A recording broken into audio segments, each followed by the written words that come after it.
Well, ladies and gentlemen, there's actually a story today that we really need to talk about because it actually shows the vulnerability in the states of South Africa. Now, when I talk about the vulnerability, I mean the vulnerability. Remember, this is the same state that says that they want to effectively ban you and I having a firearm for the purpose of self-defense, which means that effectively the state has the monopoly on violence. But before I get into the main video of today, can I yet again remind you, if you haven't already, please subscribe to the channel. It really does help. So let's get on to the first news story. And that is the police minister. Remember, we've got an acting police minister whilst police capture investigations are going on. Well, they say that SAPS is not currently capable of defeating organized crime gangs, particularly in the Eastern Cape and the Western Cape. Now, the police minister is currently in Nelson Mandela Bay, and he's identified major hotspots for gang violence, extortion, and kidnapping. He's gone to those areas and said, "What do you want us to do about it? There's nothing we can do." He says that the anti-gang unit suffers from vehicle shortages, understarving, and weak canine capacity. He says that aerial policing is critically limited. Only 1 of 4 police helicopters in the Eastern Cape are operational. And evidence from the Police Capture Commission indicates that criminal cartels' infiltration of law enforcement structures are occurring everywhere, and so they can't enforce the law. So in one respect, the state tells you that you must trust them with your safety, but then they admit that they can't provide you with your safety. Well, that, my friends, is what we call a breach of the social contract. Now, all of this came after 14 people were killed in 3 days across Cape Town in largely gang-related shootings. Now, only 4 actual arrests were reported at the time that, well, I'm recording this. So, yeah, 14 people died. 3 days of shootings, 4 arrests. Now, the killings followed another weekend where 16 people were murdered on the Cape Flats, and a former athlete was among the victims. Now, the family believes that it was a targeted hit, not a robbery. Now, you've got to remember that Gun-Free South Africa tells us, don't worry, all we need to do is ban guns, and that will save all of us. But the police are admitting that they cannot ensure yours or my safety. And yet they still want to discuss disarming civilians of the state and not strengthening self-defense laws.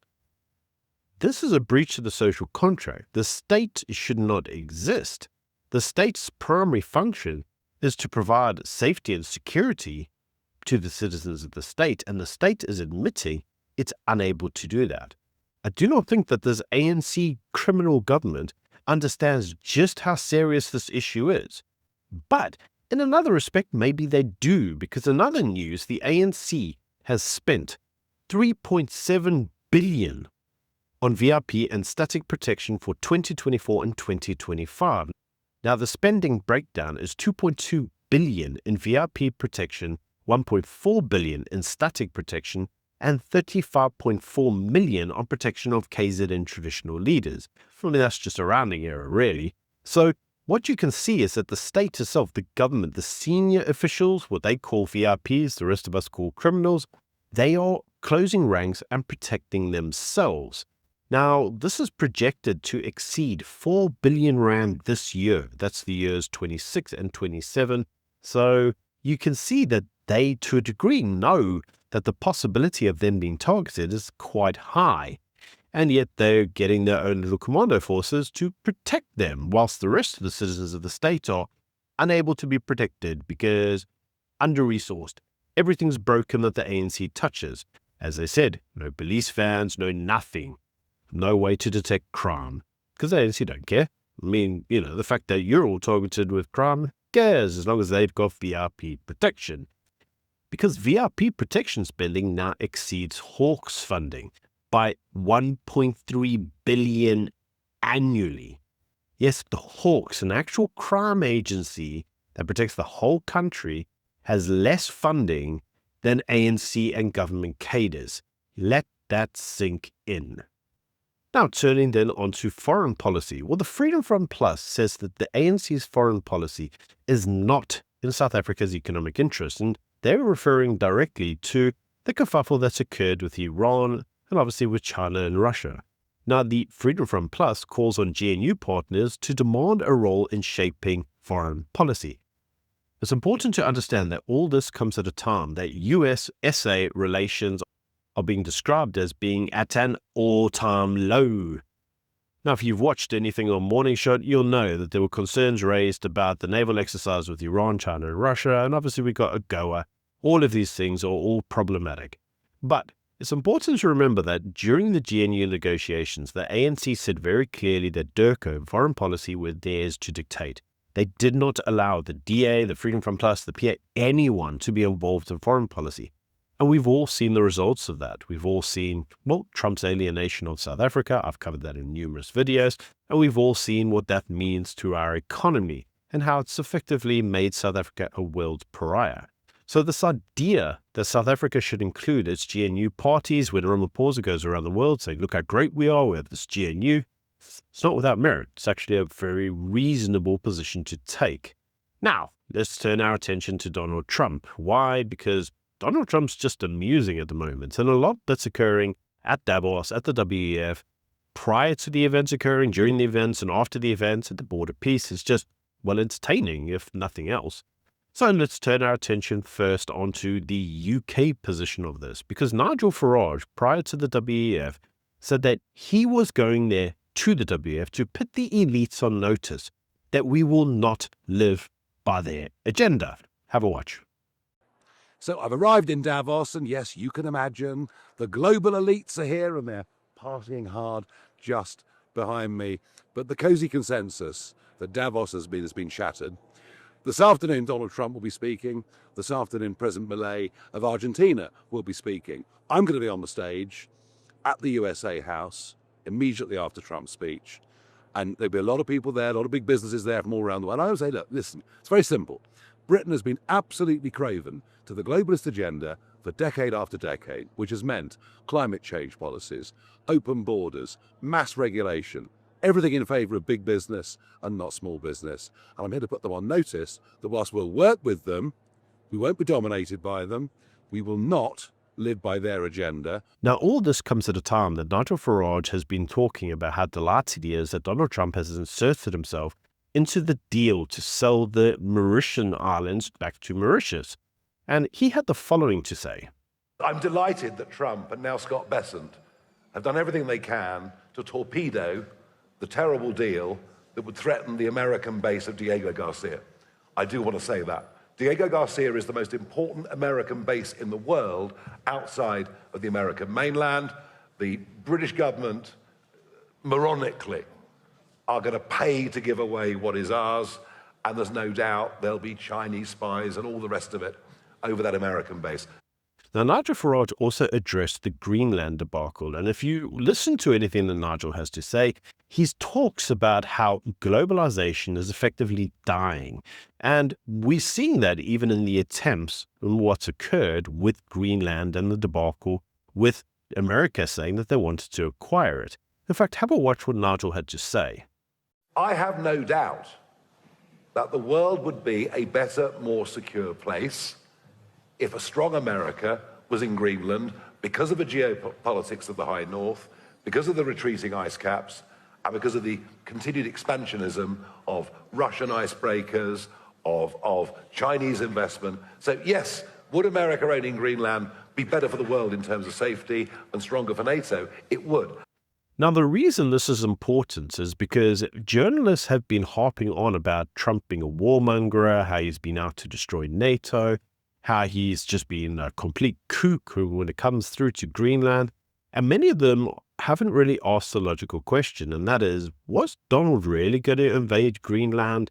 And if you actually listen to the Americans themselves, they say they've been arming Denmark. Why would they go to war with a nation that they're arming? In fact, you can have a watch here. Talking about Greenland. Brett, I mean, do you think all of the threats and whether it's bluster, the tension with NATO allies, was it worth it? Well, first off, I don't think we were ever going to use force. It was never, he only said I wouldn't take things off the table, but he likes to say I don't take things off the table.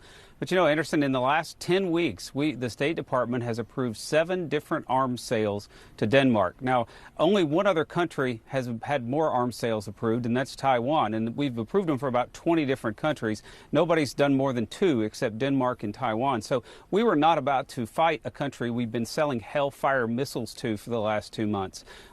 But you see, there is a larger point at play, and that is that the US gave Greenland back to Denmark after the war, that's World War II, on the proviso that Denmark pledged that they would spend $224 million to defend it. They would effectively go on to only spend around 1% of that to defend Greenland. And so, if you really look at it, Trump wasn't really trying to be an imperialist, even though even the EFF told us he's just an imperialist. What he's really trying to do is get people to be accountable. That's really what Trump is all about. He's saying, if you think about it, this is what you said. You haven't complied with what you agreed to. I need you to do that. Otherwise, I will myself be inserting myself here into this relationship and I will make you accountable. And a person who's been talking about this extensively is Stephen Crowder. He had the following to say. And this is why it matters, because people say, oh, imperialism. We gave Greenland back, right, to Denmark after the war. Yeah. Denmark pledged $224 million, for example, in 2019, I believe, to defend Greenland. They've spent $2.2 million, 1%. Jeez. So when we say, all right, look, you called us in to defend you. We did it. Okay, all right, we're giving this back to you. Hey, guys, but this does kind of matter. This does kind of matter to us now. We're not asking you to come in and fight a war for us. We're not asking you to actually protect our country, protect our territory. But we are asking you to put in your fair share to make sure that it's secured if we can't do it. Yes, okay, we agree. All right, we understand. That's common sense. Less than 1%. Where else does that happen without consequences? And now it's imperialist to say you have to honor your agreement? But you see, Donald Trump makes it very clear that the reason that he is doing this is because he says that the West is great. But the West didn't become great by accident. And that what is occurring in the West is making it not great. He had the following to say. The explosion of prosperity and conclusion and progress that built the West did not come from our tax codes. It ultimately came from our very special culture. This is the precious inheritance that America and Europe have in common. We share it. We share it, but we have to keep it strong. We have to become stronger, more successful, and more prosperous than ever. We have to defend that culture and rediscover the spirit that lifted the West from the depths of the Dark Ages to the pinnacle of human achievement. And to a large degree, everything that Trump is doing is right. You may look at the Greenland debacle and say, well, why do you have to be so aggressive? And the reality is, if he didn't exert his power, would anybody have taken him serious? In fact, you can actually see how he even spoke about Emmanuel Macron in France and how the threats of tariffs meant that he effectively did what he was supposed to do very, very quickly. Have a watch. Prove it, I said, I guarantee you. But I actually started with Emmanuel, who probably is in the room too. And I like him. I actually like him. Hard to believe, isn't it? And I said, Emmanuel, you're going to have to lift the price of that pill to $20, maybe $30. Think of that. That means it's a doubling of prescription drugs. Might be a tripling, might be a quadrupling. It's not easy. No, Donald, I will not do that. I said, yes, you will, 100%. He said, no. You're asking me to double. I said, Emmanuel, you've been taking advantage of the United States for 30 years with prescription drugs. You really should do it, and you will do it. I have no doubt. In fact, I am 100% sure you're going to. No, I will not do it. Because he has to, in all fairness to him, he has to double or triple. Because the world being a bigger place than the United States, it's not that you meet in the middle. You just have to go up some, and we come down a lot. They go up a little, we come down a lot. So we're at $130, they're at 10. So they may have to go to 20 or 30. No more than that. I said, Emmanuel, you're going to be doubling or tripling? No. I said, here's the story, Emmanuel. The answer is you're going to do it fast. And if you don't, I'm putting a 25% tariff on everything that you sell into the United States and a 100% tariff on your wines and champagnes. And that's about 10 times more than what I'm requesting. And you're going to do it. I don't want to go public with it, but you may make me do that. No, Donald, I will do it. I will do it. It took me, on average, 3 minutes a country, saying the same thing. You will do it. They all said, no, I will not do it. You're asking me to double the cost of prescription. I said, that's right, because you've been screwing us for 30 years. Now, in typical fashion, Trump was criticized for potentially being racist because he said the Somalis in his country have low IQs. Have a watch. $19 billion in fraud that was stolen by Somalian bandits. Can you believe that they turned out to be higher IQ than we thought? I always say these are low IQ people. How did they go into Minnesota and steal all that money? And we have, they're pirates, they're good pirates, right? But we shoot them out of the water just like we shoot the drug boats out. They're not pirating too many boats lately, do you notice? But in typical fashion, the race hustlers forget that Donald Trump actually has a larger narrative which he has been delivering in his own country. And if you actually watch what he's been saying, even in the White House, where he talks about the illegal immigrants or the immigrants from Somalia to his country, specifically those that are now occupying Minnesota, he says that many of them are undesirable. In fact, have a watch. People, vicious, many of them murderers. These are all out of Minnesota, just Minnesota. I say, why don't you talk about that more? Because people don't know. Do you want to live with these people? International murder. These are people that are living, they're apprehended and either put in jails in their country from where they came, and the countries respect us, and so they actually put them there. In the old days, they didn't respect our country. Biden wouldn't do this because he let them all in. If you didn't have open border policies of Biden, none of this, all of the time that we spend talking about Minnesota and everything else, most of them are coming from out of the country. And it's been caused by a previous administration. Look at this, one after one. Boy, these are rough characters. These are all criminal, illegal aliens that, in many cases, they're murderers, they're drug lords, drug dealers. They're the mentally insane. There's some of them who are brutal killers, they're mentally insane. They're killers, but they're insane. These are just in Minnesota, California. It's worse. In other states, it's worse. No, Minnesota, the crime is incredible. The financial crimes are incredible. And the problem is because of the agitators and insurrectionists, whatever you want, trouble. Donald Trump has also made it clear that his interests are in protecting the hundreds of thousands of Christians in Nigeria who he says are being attacked by terrorists.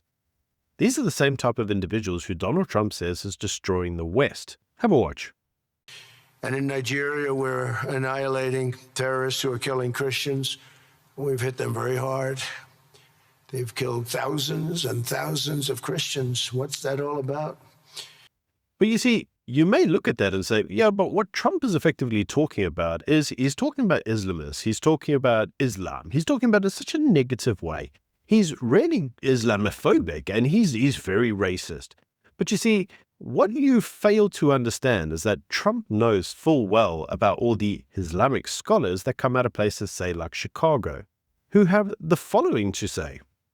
Unfortunately, these days we don't repeat this enough, or we don't have this aqidah concept firm in our minds that Islam did not come to coexist. Islam Islam لا يعلى. الإسلام يعلو ولا يعلى عليه. And Islam is raised high and nothing is raised above Islam. We can't think of Islam that it came to live with these other religions in the sense that Islam is a religion amongst those religions and they have a share with the truth. And they have a share of justice. And they have a share of, this worship of Allah, the correct worship of Allah subhanahu wa ta'ala. Islam came to correct all of that. Islam came to remove the oppression of all those religions. And it is the only truth, and it is the only way to justice. So it's in that light that you can understand why Trump is using the narrative and the rhetoric that he is, because this is what he sees. Remember that America has the most intelligence globally. It can see what many of us choose to ignore. So the WEF meeting wasn't all just Trump's show. President Herzog, the president of Israel, also had some very interesting things to say. And he talked about how nobody is protesting the Iranians. specifically after the Ayatollah's government has gone around slaughtering thousands upon thousands of protesters. In fact, he had the following to say. And you know what mind boggles me? All those who've attacked us for defending ourselves, where are they? Where's Susan Sarandon? Where's Cynthia Nixon? Where are all of these people? Why don't we see them demonstrating in front of the Iranian embassies or demonstrating in the streets of cities all over the world and crying out loud and saying, we support the Iranian people? And that shows the great hypocrisy that surrounded our fight for defending ourselves and actually changing the regional geostrategic trajectory. And I must say that he's not really wrong. Where are all of the protests in front of the Iranian embassies? Where is the outcry for all the thousands slaughtered? We're not seeing it, which does mean that to a large degree, you may look at other conflicts and say, well, potentially they're just ideological positions being pushed for and promoted for by key sectors of society, which might have an axe to grind, that they might not necessarily be completely objective. In any case, there is one country that's not very keen on Trump's power play, and that is China, who had the following to say. 规则面前，应当人人平等。极少数国家不应当有基于实力的特权。世界不能重新回弱强势的丛林法则。各国都有权维护自身的正当权益。中国一贯重视以自身发展，带动贸易伙伴共同繁荣，致力于做大全球经贸蛋糕。我们从不刻意追求贸易顺差，不仅愿意做世界工厂，更愿意做世界市场。Now, according to China, we shouldn't really return to the law of the jungle, where the strong prey on the weak. But you see, fundamentally, it's important to understand something. This is really what you need to take away from all of this. 10 years ago, everybody said that Trump was just an anomaly. The Brexit votes were an anomaly.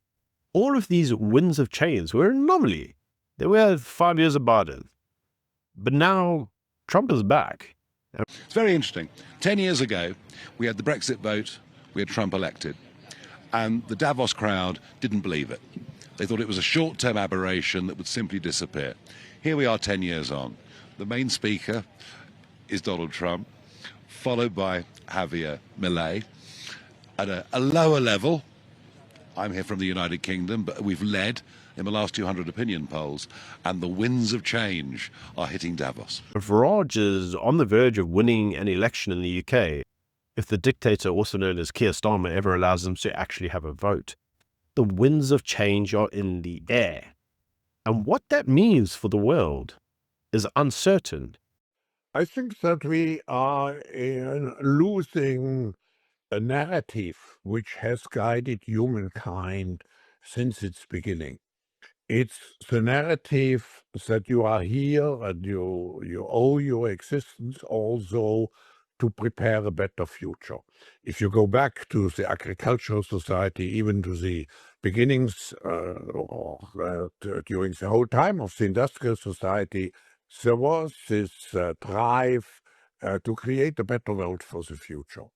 Today, with all the crises which we have, with the multitude of problems we are confronted with, I think we have become much more egocentric on a individual and also on a national way. That makes international cooperation so much more difficult, by the way. And I think we have to think about how we recreate this narrative. At least that's my opinion. Let me know what you think of all of this in the comments section below. And until next time, bye.